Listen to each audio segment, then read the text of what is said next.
आज के स्टूडेंट के पास करियर के हज़ार ऑप्शंस हैं, लेकिन कन्फ्यूज़न उससे भी ज़्यादा। डिग्री मिल रही है पर लाइफ का रोड मैप किसी को नहीं मिलता।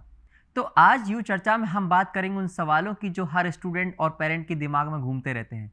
कौन सा कोर्स चूज़ करें, मैनेजमेंट फील्ड में रियल अपॉर्चुनिटीज़ क्या हैं, डिपार्टमेंट की फैसिलिटीज़, साथ ही एक बहुत ज़रूरी टॉपिक ग्रीवेंस सेल क्या है, स्टूडेंट्स अपनी कंप्लेंट कैसे कर सकते हैं। तो हेलो नमस्कार, मैं हूं यश औरसिया और आप देख रहे हैं यू चर्चा। आज हमारे साथ बहुत ही खास गेस्ट हैं प्रोफेसर अर्चना वर्मा मैम, जो कि मैनेजमेंट डिपार्टमेंट की एचओडी हैं बुंदेलखंड विश्वविद्यालय में। हेलो मैम, कैसे हैं आप? मैं बिल्कुल ठीक हूँ। तुम कैसे हो? बहुत बढ़िया मैम। चलिए मैम, आज जैसे कि हम बात करने वाले हैं, तो मेरे मन में भी कई सारे प्रश्न थे और जीमेल के माध्यम से हमारी यू चर्चा पर काफ़ी जगह से कुछ क्वेश्चंस आए हैं, तो वो उनसे भी हम चर्चा करेंगे।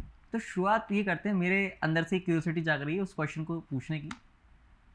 आप जैसे कि विभागाध्यक्ष हैं मैनेजमेंट डिपार्टमेंट की, तो बात करूं मैम, जबकि जैसे विरासत में चला आ रहा है कि हमारा लड़का डॉक्टर बने, इंजीनियर बने, तो फिर जो स्टूडेंट्स इस पॉडकास्ट को देखने वाले हैं, तो उनको आप क्या कहना चाहेंगी कि आप को मैनेजमेंट डिपार्टमेंट में या मैनेजमेंट में स्टूडेंट क्यों बनना चाहिए?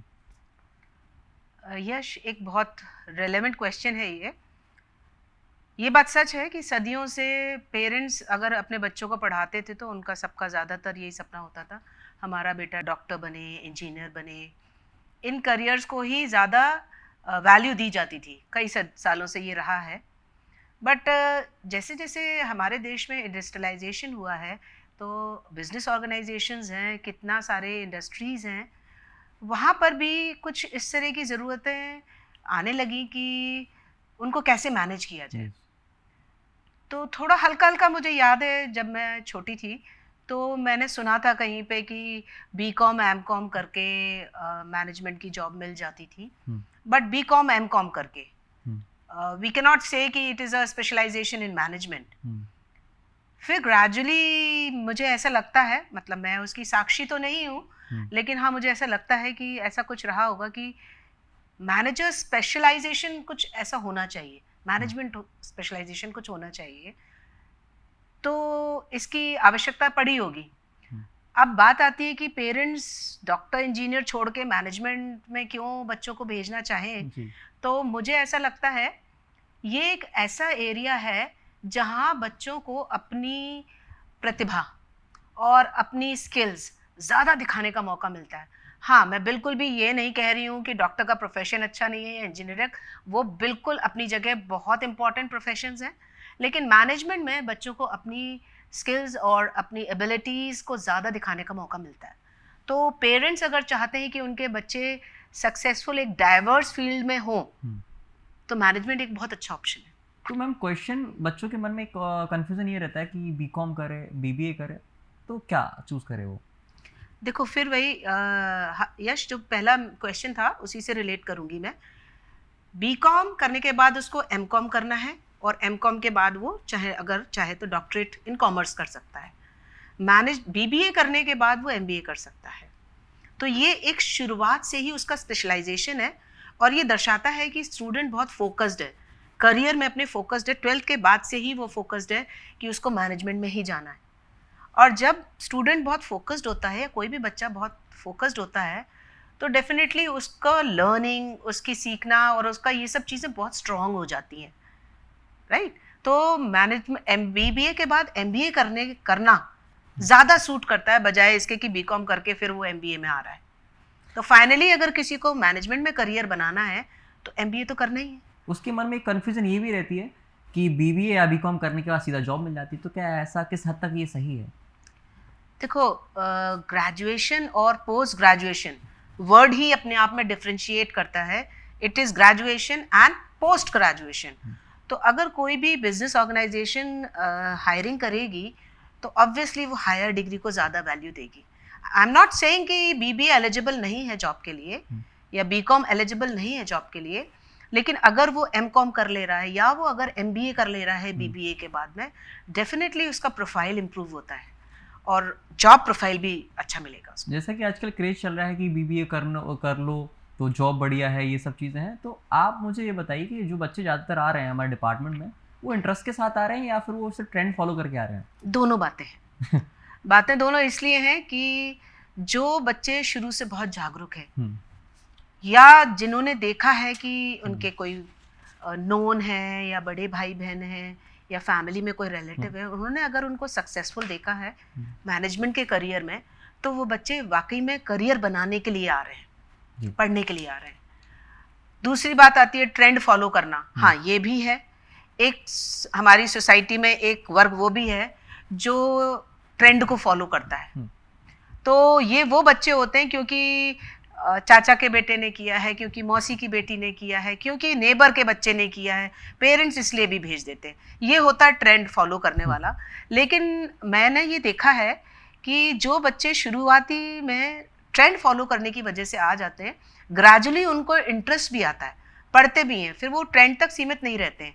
फिर उनकी कुछ समय बाद सोच चेंज होती है कि नहीं, अब इसमें करियर भी बनाना है, इंटरेस्टिंग है ये एरिया। ओके, तो इंटरेस्ट और दोनों ही प्रकार के स्टूडेंट आते हैं। आ जाते हैं। ठीक है, स्टूडेंट अब इसने एडमिशन ले लिया, वो आ गया। अब बात आती है थोड़ा फैसिलिटीज़ को लेके। तो थोड़ा मुझे बताइए कि फैसिलिटीज़ किस प्रकार की हैं, क्या क्या है हमारे विश्वविद्यालय के इस डिपार्टमेंट में? देखो यश, हमारा विश्वविद्यालय एक स्टेट यूनिवर्सिटी है। जी। तो और हम फंड्स खुद ही जनरेट कर रहे हैं, जी। तो काफ़ी लिमिटेशंस होते हैं। अगर हम कंपेयर करें प्राइवेट बिजनेस स्कूल से, जी। Difference in fee structure and other many other factors, तो हम कंपेयर नहीं कर सकते। हमारे पास फाइनेंशियल लिमिटेशंस हैं। लेकिन मैं तारीफ करूंगी हमारे वर्तमान माननीय कुलपति जी का कि उनके एफर्ट से हम इन लिमिटेड फाइनेंशियल रिसोर्सेज में भी इतने संसाधन जुटा पाए हैं। मैं विगत 4 वर्षों की बात अगर करूं, तो पिछले 4 वर्षों में हम लोगों को इस वक्त नैक A++ मिल गया। हमारे विभाग को IRF रैंकिंग मिली है।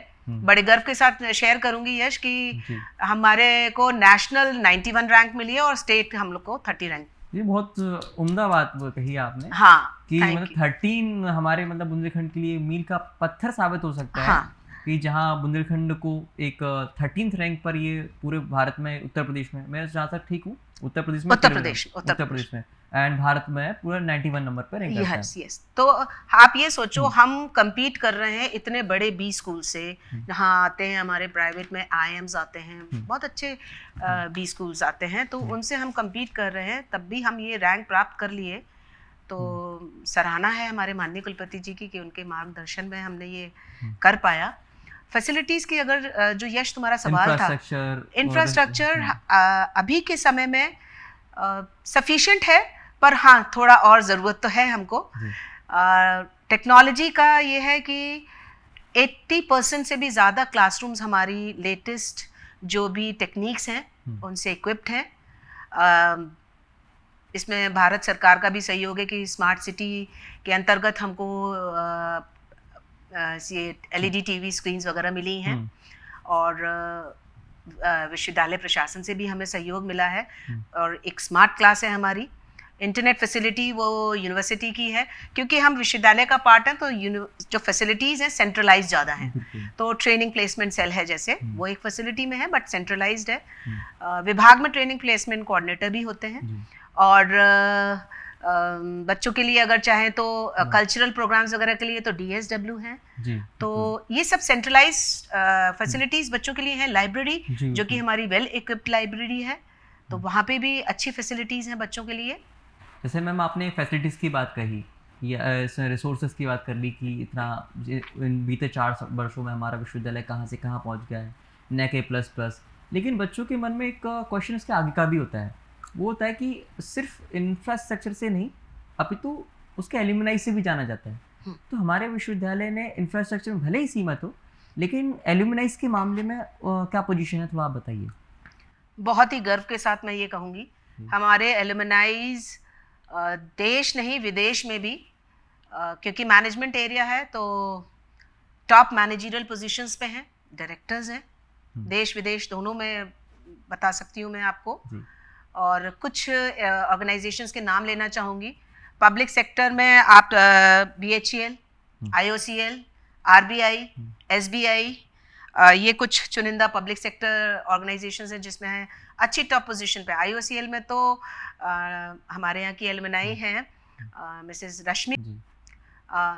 वो मैनेज डायरेक्टर एचआर हैं, IOCL में भी हैं और BHL में हैं, हमारे उसी बैच की हैं मिसेस मैनी छाबड़ा, वो भी GM लेवल पे हैं।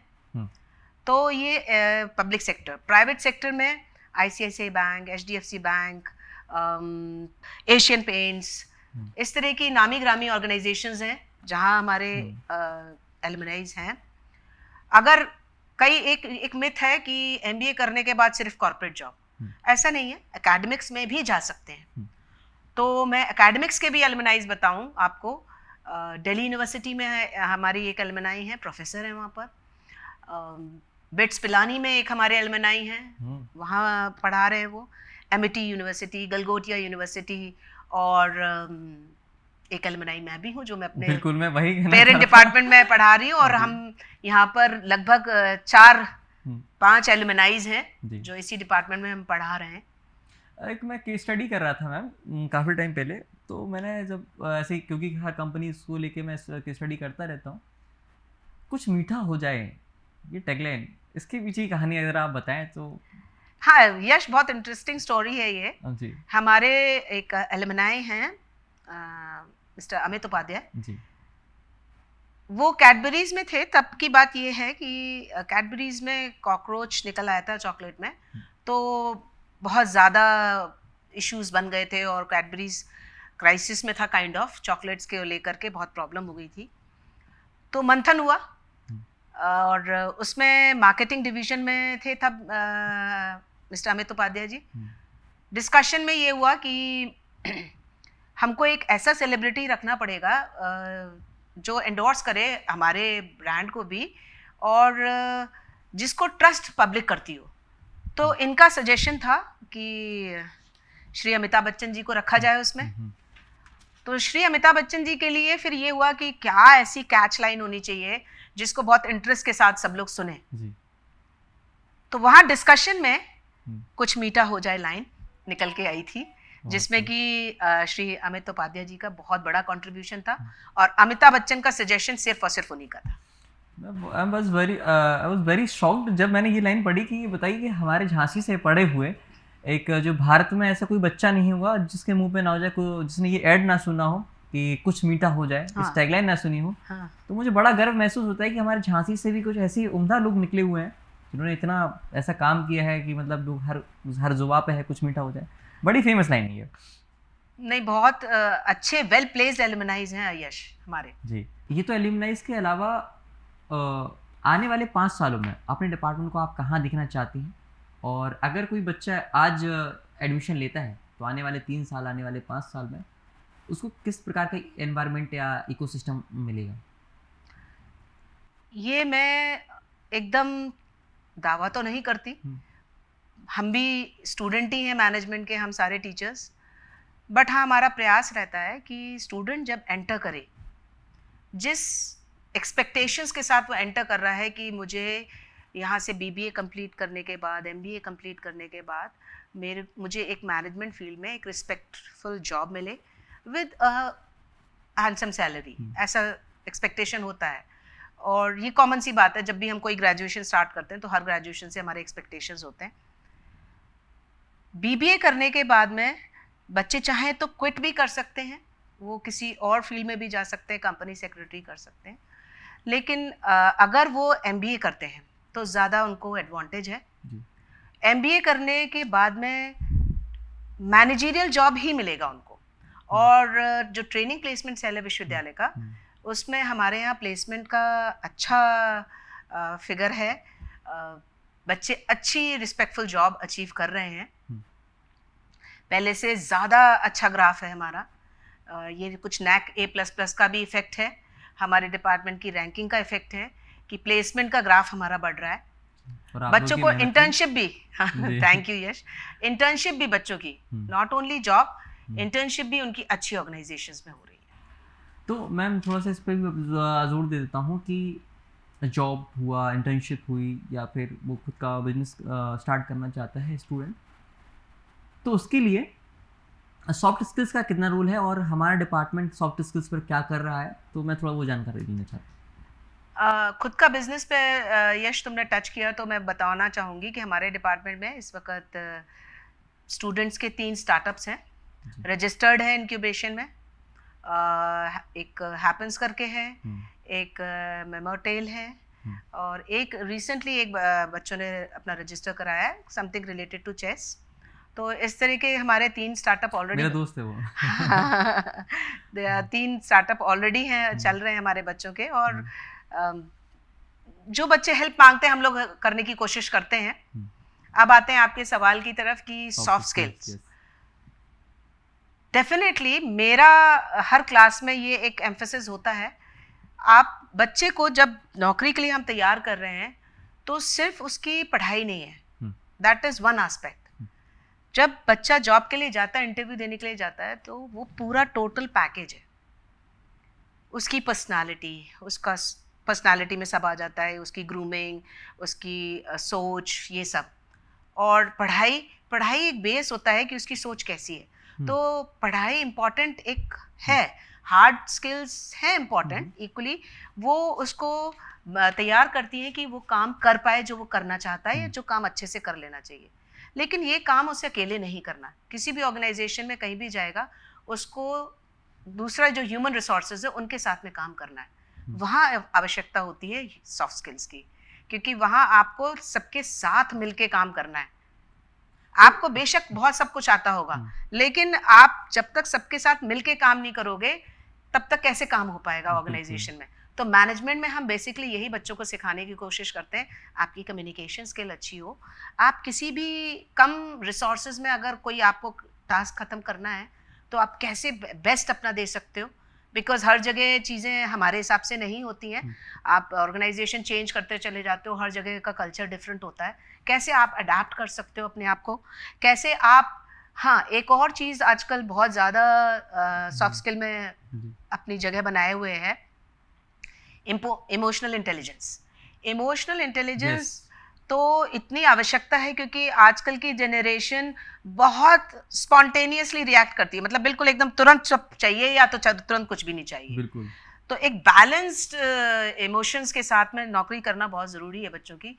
और नौकरी वाली, मतलब घर में तो मम्मी के साथ आप गुस्सा कर जाओ चल जाता है, लेकिन वर्क प्लेस पे बॉस के साथ बेवजह गुस्सा कर जाओ नहीं चलता है।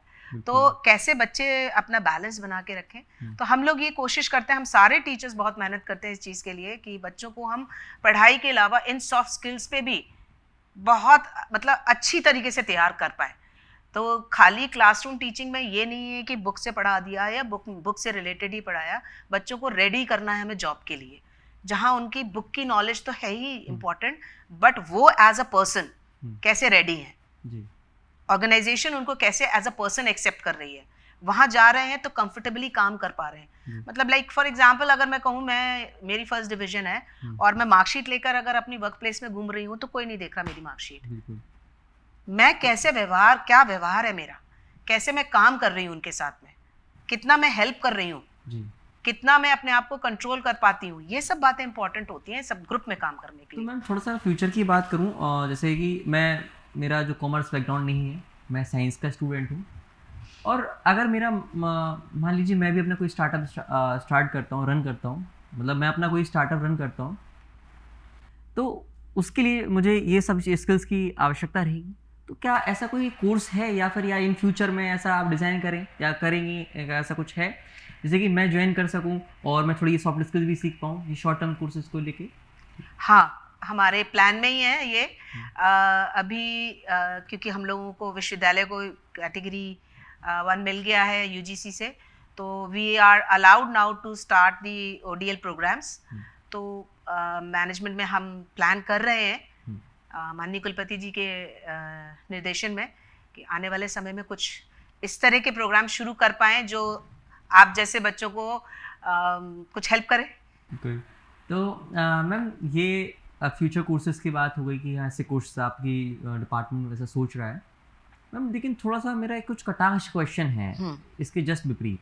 जैसा कि ये मॉडर्न टेक्नोलॉजी का जो आ रही है, बढ़ रही है मॉडर्न टेक्नोलॉजी, तो इसको भी हम नकार नहीं सकते हैं। एआई का आप जितना दिख रहे हैं, जितना अच्छा यूज़ भी है उतना बेकार यूज़ भी है। तो मैं जहाँ तक, मैं खुद भी स्टूडेंट हूँ, मैं आजकल देख पा रहा हूँ और अपनी क्लासेस में और भी कई जगहों पे, तो स्टूडेंट टीचर के साथ उतना कनेक्ट नहीं हो पा रहा जितना कि पहले हुआ करता था। अगर आज कोई टीचर गलत पढ़ा भी देता है तो कोई स्टूडेंट उसको गलत नहीं कहता कि हाँ ठीक है, अगर कुछ गलत होगा तो मैं अपना चैट जीपीटी मतलब किसी भी एआई का यूज़ करके हम पता कर लेंगे, डाउट पूछने नहीं आते टीचर्स के पास में।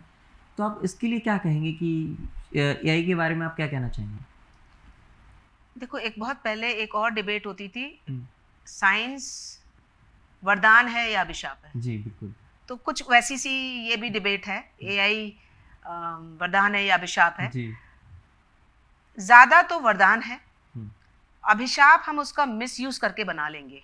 हम्म, अगर तो हम समझते हैं कि इसका राइट यूज़ क्या है, हम्म, तो no doubt hmm, it is something very amazing.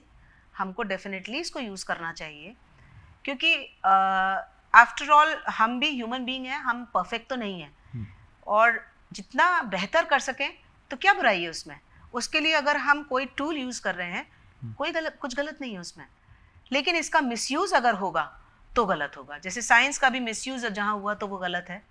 लेकिन एआई मैं सोचती हूँ कि मानती हूँ, बल्कि है तो एक बहुत ही बड़ा वरदान हम सबके लिए, बट राइट यूज़ इसका होना चाहिए। कहीं कोई खतरा नहीं है। पहले बोला जाता था कंप्यूटराइजेशन आएगा, लोगों की जॉब चली जाएगी, डिफरेंट नेचर के जॉब क्रिएट हो गए। एआई आएगा, डिफरेंट नेचर के जॉब क्रिएट होंगे, जॉब कुछ नहीं जाएगा। तो ऐसा मुझे लगता है। बिल्कुल। तो डरने की ज़रूरत नहीं है एआई से, उसको राइटली यूज़ करना है। कि मतलब ये एआई आने से क्या जो स्टूडेंट है उसके अंदर क्यूरियोसिटी ख़त्म हो गई है, या फिर अगर क्यूरियोसिटी ख़त्म हो गई है तो फिर उसको जागृत करने के लिए हमें क्या सॉल्यूशन है? अभी रिसेंटली मैंने न्यूज़पेपर में पढ़ा, कुछ राज्य हैं हमारे देश के जिन्होंने बच्चों का स्मार्टफोन पे बैन लगाने की कुछ ऐसा नियम वगैरह बनाया है। आज ही के न्यूज़पेपर में मैंने पढ़ा। तो एआई को दोष नहीं दूंगी मैं, उसका जो फ़ोन है उसका ज़्यादा यूसेज वो दोषी है। और रही बात स्टूडेंट की क्यूरियोसिटी की, हाँ ये फ़र्क है। बच्चे पहले ऐसा होता था, हम लोग जब शुरुआत में आज से 10-15 साल पहले स्टूडेंट्स ये होता था कि अगर सिलेबस में एक सिंगल टॉपिक भी रह गया है तो बिल्कुल वो परेशान हो जाता था कि अगर ये एग्ज़ाम में आ गया, मैम ने पढ़ाया नहीं, सर ने पढ़ाया नहीं, तो हम कैसे लिखेंगे। और हर चीज़ उसको पढ़ने की इच्छा होती थी। हाँ ये था कि भाई बुक्स ही एक ज़रिया होता था, इंटरनेट से नहीं पढ़ सकते थे। अच्छी चीज़ है, लेकिन बच्चों ने क्या करा है, बुक्स को रिप्लेस कर दिया है, जबकि इंटरनेट या एआई एडिशन होना चाहिए, बुक्स को तो देखना ही है। तो बच्चों का एक ये जो चेंज आया है वो मैं मानती हूँ कि ये एक सोशल चेंज है, एक तरीके से बहुत बड़ा बदलाव है ये, कि बच्चे किताबों से भाग रहे हैं, social media, phone, short cuts, कि जल्दी से कुछ पढ़ने को मिल जाए। बुक तो लाइब्रेरी जानी पड़ेगी, खरीदनी, समरी निकाल लो। हाँ बुक की समरी निकाल लो, या एक टॉपिक पढ़ लो, बस उतना काफ़ी हो गया, या पॉइंट्स पढ़ लो, आंसर हम लिख लेंगे। बच्चों में वो क्यूरियोसिटी अब कम देखी जाती है कि जानने की इच्छा, की पूरा जानना है, वो नहीं, मिस करते हैं। हम टीचर्स भी मिस करते हैं वो चीज़ को क्लास में। थोड़ा सा हम लोगों को भी लगता है कि क्लास उतनी एनर्जेटिक नहीं रही है, थोड़ी उदासीन हो गई है कि जाएं और पढ़ाएं, बच्चे पूछते नहीं हैं। इसको इम्प्रूव करने के लिए डेफिनेटली सोशल मीडिया दोषी है, वहाँ पर थोड़ा कंट्रोल या चेक सरकार चाहे तो, या कोई नीति बने जिनसे कि इस पर चेक किया जा सके कि बच्चों के लिए इतना ओपन एक्सेस नहीं होना चाहिए इंटरनेट वगैरह का। और जहाँ तक बात आती है इनको कैसे हम स्टूडेंट्स को कंट्रोल करें या इनको वो करें कि ज़्यादा ध्यान दें ये बुक्स वगैरह की तरफ, तो डेफिनेटली हम टीचर्स को तो कोशिश करनी ही पड़ेगी, बट एक पूरा सेटअप बनाना पड़ेगा। ये किसी एक के प्रयास से संभव नहीं है, एक पूरा हमको सेटअप बनाना पड़ेगा जहाँ बच्चों को हम मतलब लाइक कुछ रूल्स रेगुलेशन, कुछ अवेयरनेस प्रोग्राम्स और इनके क्या नुकसान हैं, इन बातों को बच्चों को हमको बताना पड़ेगा। तो एक पूरा होल प्रोग्राम बनाना पड़ेगा, तभी संभव है। तो एक बहुत बड़ा बदलाव लाने की आवश्यकता है सोसाइटी में। बिल्कुल। हमारे यू चर्चा प्लेटफॉर्म भी मैम ऐसे काफ़ी सारे इवेंट्स ऑर्गेनाइज करता है, जिसमें कई पिछले बीते दिनों साइकेट्रिक्स गायनेकोलॉजिस्ट को बुलाया गया, जिसके माध्यम से ऐसी अवेयरनेस भी फैला सके। और मैंने एक ऐसी पहल स्टार्ट की है बुंदेलखंड विश्वविद्यालय की सपोर्ट से और आप सबके सपोर्ट से। तो मैं मतलब थैंकफुल हूँ तुमको कि मैं उसका एक बार पार्ट भी रही हूँ। डेफिनेटली यश, तुम्हारे बहुत ही सराहनीय एफर्ट्स हैं और थैंक यू मैम। मैं देख रही हूँ कि आगे चेंज थोड़ा बहुत तो ज़रूर आएगा। थैंक यू मैम, आपका आशीर्वाद रहे।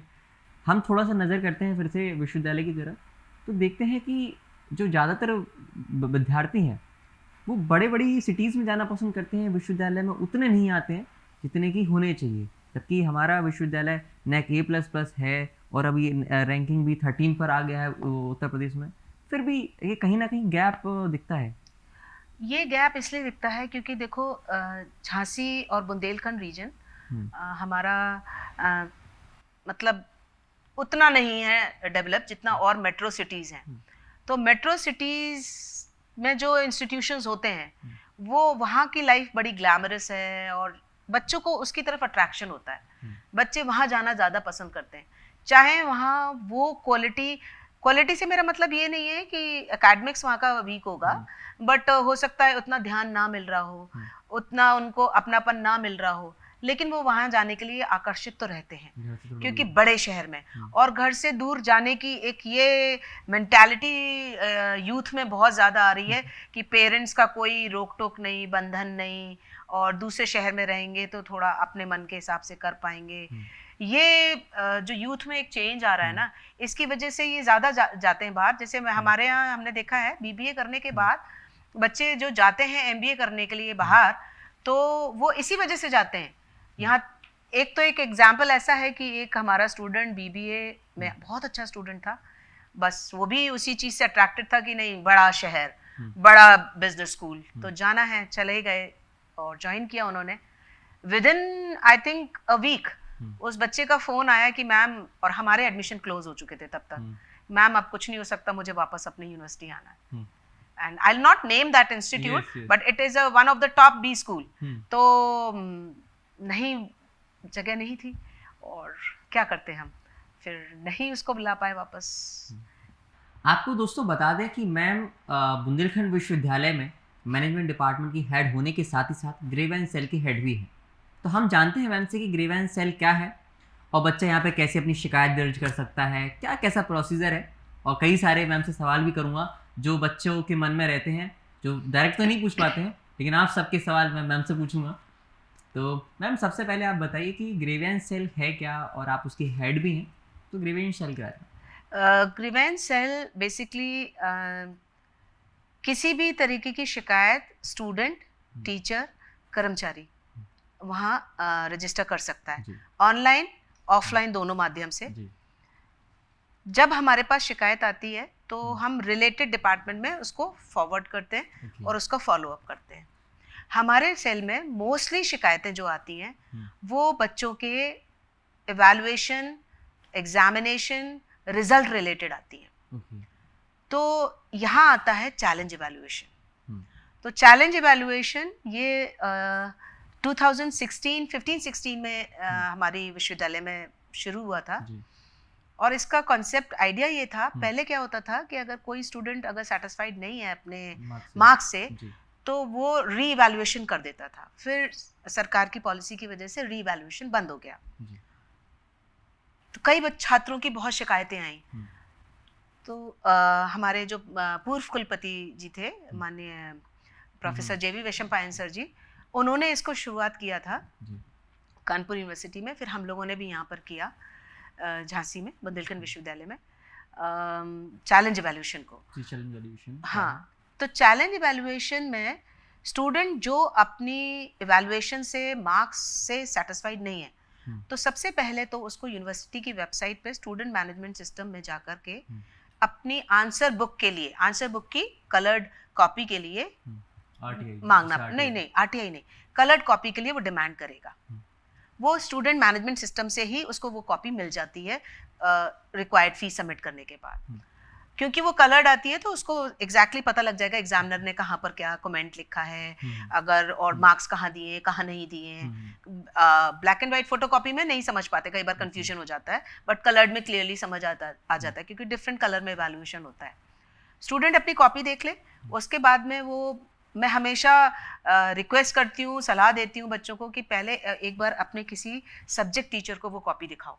अगर सब्जेक्ट टीचर कहते हैं कि हाँ ये मार्क्स आपको कम मिले हैं, ये गलत तरीके से चेक हुई है। कई बार होता है टोटलिंग एरर है, टीचर्स भी ह्यूमन बीइंग है, ह्यूमन एरर पॉसिबल है, तो कहीं पे टोटलिंग एरर हो जाता है, कई बार कोई आंसर छूट गया है, अनएवैल्यूएटेड रह गया है, क्योंकि बच्चे कई बार 2-3 पेजेस के गैप करे, फिर उसके बाद में लिखा तो एग्जामिनर मिस कर हो जाता है। तो ऐसे में स्टूडेंट दोनों चीज़ों के लिए अप्लाई कर सकता है। अगर उसको लगता है कि उसकी पूरी कॉपी गलत चेक हुई है, उसको मार्क्स कम मिले हैं और वो डिजर्व ज़्यादा करता है, और अगर कोई टोटल में गलती है और कोई आंसर अनएवैल्यूएटेड, अगर कोई आंसर अनएवैल्यूएटेड या टोटल में गलती है तो वो स्क्रूटिनी के लिए अप्लाई कर सकता है, जिसकी कोई फीस नहीं है। लेकिन अगर उसको लगता है उसकी पूरी कॉपी गलत चेक हुई है, मार्क्स कम मिले हैं, उसको चेक हुई है पूरी लेकिन गलत चेक हुई है, तो फिर वो चैलेंज कर सकता है उस इवैल्यूएशन को, जिसकी एक प्रिस्क्राइब फी है। उसको हम उस कॉपी को हम 2 डिफरेंट सब्जेक्ट एक्सपर्ट से चेक कराते हैं अलग अलग, और फिर चेक कराने के बाद उनका एवरेज लेकर के अगर वो 12% जो मैक्सिमम मार्क्स हैं उसके 12% से ज़्यादा उसके मार्क्स बढ़ रहे होते हैं तो मार्क्स चेंज हो जाते हैं, और अगर नहीं तो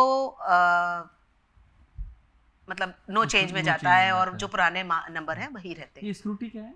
स्क्रूटनी में अगर कोई टोटल गलत हो गया है तो हम उसको रीटोटल करते हैं और फिर वो करेक्शन करते हैं, रिजल्ट में चेंज कराते हैं।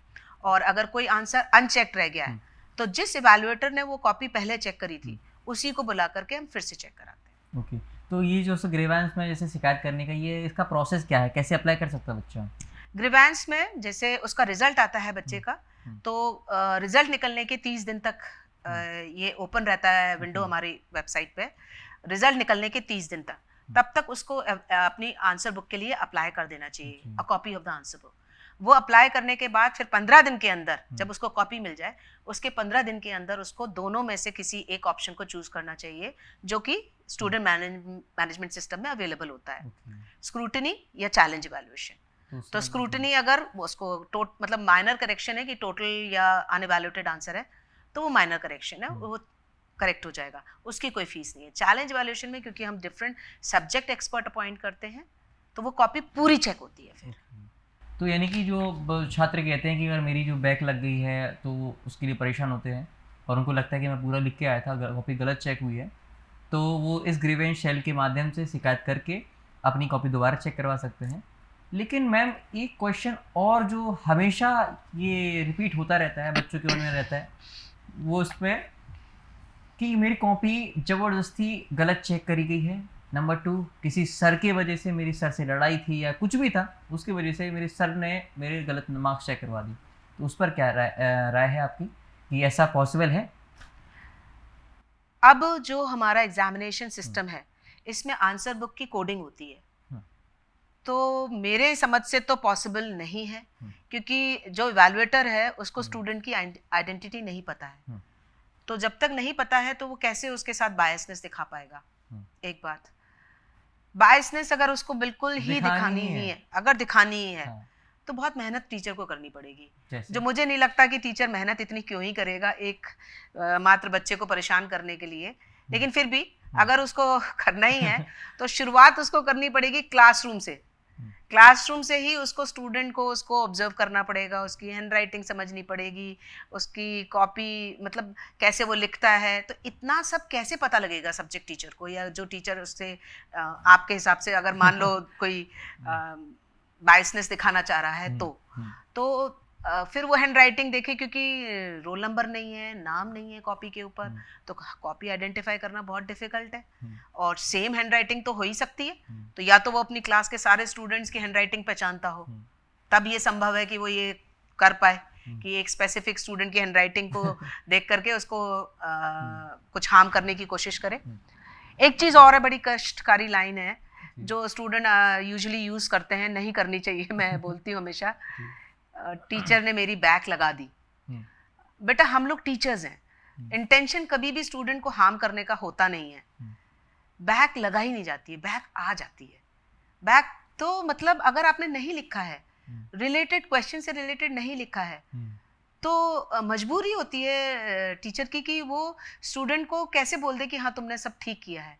नहीं तो अगर हाँ चलो ये भी बात मान लिया, हम पास कर देते हैं बच्चों को, नहीं नाराज करते किसी भी बच्चे को, फिर वो गलत जो सीख लिया उसने वो आगे तक रहेगा, जो कि आज नहीं समझ में आएगा, जब वो नौकरी करेगा तब स्टूडेंट को समझ में आएगा कि हाँ वो हमने को तभी करेक्ट कर दिया गया होता तो आज हम ये जॉब में ये गलती नहीं कर रहे होते।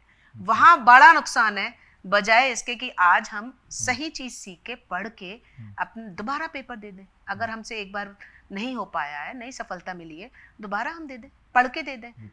तो मेरा तो यही मानना है, बैक टीचर्स नहीं लगाते हैं, ऐसा कोई दुश्मनी, जाति दुश्मनी होती नहीं है, लेकिन मैं इस चीज से डिनाई भी नहीं करूंगी। एक आधा केस, बहुत ज्यादा नहीं, एक आधा केस मेरे ग्रीवेंस सेल में आए भी हैं जिसमें कि बच्चे के मार्क्स मतलब कहना चाहिए एक तरीके से मतलब जमीन आसमान का फर्क। अच्छा। बहुत ज्यादा फर्क, जो कि मुझे लगा कि इतना केयरलेसनेस टीचर को नहीं दिखानी चाहिए थी। तो केयरलेस तो हो सकता है कोई, लेकिन बदला लेने वाली इंटेंशन टीचर्स की तो नहीं होती है। स्टूडेंट तो बच्चे हैं हमारे। तो घर पे मतलब जो बच्चे कहते हैं कि मतलब मेरी जब पिताजी पूछते हैं कि भाई इतने सारे सब्जेक्ट में तुम्हारी बैक कैसे लगी, तो आपको बताते हैं, अगर ये पेरेंट किसी के देख रहा हो ये वीडियो, तो आपको बताते हैं कि अगर किसी कोई बच्चा चैलेंज करता है कि मुझे ज़बरदस्ती सर ने या मैम ने वो लगा दिया है, बैक लगा दी है, तो आप दोबारा चेक करवा सकते हैं, यही प्रोसीजर है।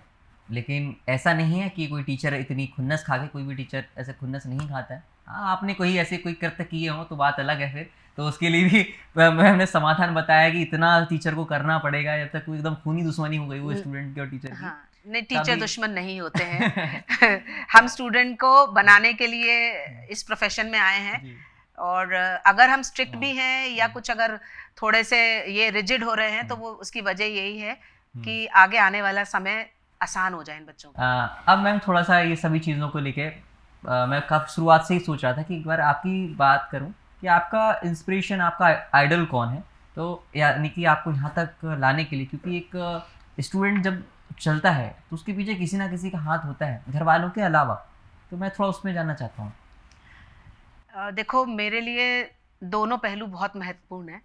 मेरी मतलब पर्सनल लाइफ में जो लोग हैं और मेरी प्रोफेशनल लाइफ में जो लोग हैं, डेफिनेटली मतलब पहले आते मेरे माता पिता, फिर बहुत बड़ा सपोर्ट आता है मेरे हस्बैंड का, मेरे बच्चों का, क्योंकि वर्किंग लेडीज़ के लिए बहुत बड़ा सेक्रीफाइस होता है कि बच्चे एडजस्ट कर लें, हम यहाँ इतना समय दे रहे हैं तो बच्चे पढ़ें भी, और तो एक बड़ा कंट्रीब्यूशन उनका है। अगर मैं अपनी पर्सनल लाइफ में अगर कुछ ठीक कर रही हूँ तो उसका पूरा क्रेडिट मेरी फैमिली को जाता है, और अगर मैं अपने प्रोफेशनल लाइफ में कुछ ठीक कर पा रही हूँ या करने की कोशिश कर रही हूँ तो उसका पूरा श्रेय मैं मेरे मेंटर, मेरे टीचर, मेरे लिए एक बड़े भाई, फादरली फिगर प्रोफेसर पंकज अत्री जी को देना चाहूँगी, जिन मतलब मैं ऐसे उनको मानती हूँ कि अगर मैं कोई गलती करूं तो आज के समय में भी उनको अधिकार है कि वो मेरा कान पकड़ के मुझे डांट सकते हैं, और आंख बंद करके भरोसा करती हूँ कि उन्होंने मुझे कभी भी कोई गलत सलाह दी नहीं, हमेशा मुझे मेरे भले के लिए मेरे को सही राह दिखाई। और अगर कोई बोले कि मैं सफल हूँ, मैं संतुष्ट हूँ, पर अगर कोई बोले कि मैं सफल हूँ तो इसमें करियर में, तो इसमें बहुत बड़ा कंट्रीब्यूशन अत्री सर का है, मैं मानती हूँ उनको। एक सफल स्टूडेंट के पीछे उसके मेंटर यानी कि टीचर का हाथ होता है, तो मुझे काफ़ी अच्छा लगा कि आपने क्रेडिट अपने टीचर को भी रखा, ये मुझे बहुत अच्छा लगा, क्योंकि आजकल लोग सीख जाते हैं और सीख के भूल जाते हैं, नहीं मैंने अपने खुद से अपने दम से ही करा, तो मुझे बड़ा अच्छा लगा मैम। तो आज की जो चर्चा को हम यहीं पे समापन की ओर ले चलते हैं, और आज की खास चर्चा में जो हमने मैम से बात करी, और दूसरी चीज़ कि बच्चे के माइंड में कौन कौन से डाउट्स, कौन कौन से क्वेश्चन चलते हैं, उन सभी पे आज मैंने चर्चा करी। और अभी अगर कोई टॉपिक छूट गया हो, कोई भी मन में अगर आपको डाउट आता है तो आप प्लीज़ कमेंट में करिएगा। तब तक के लिए चलते हैं, मिलते हैं नेक्स्ट वीडियो में। जय हिंद, वंदे मातरम।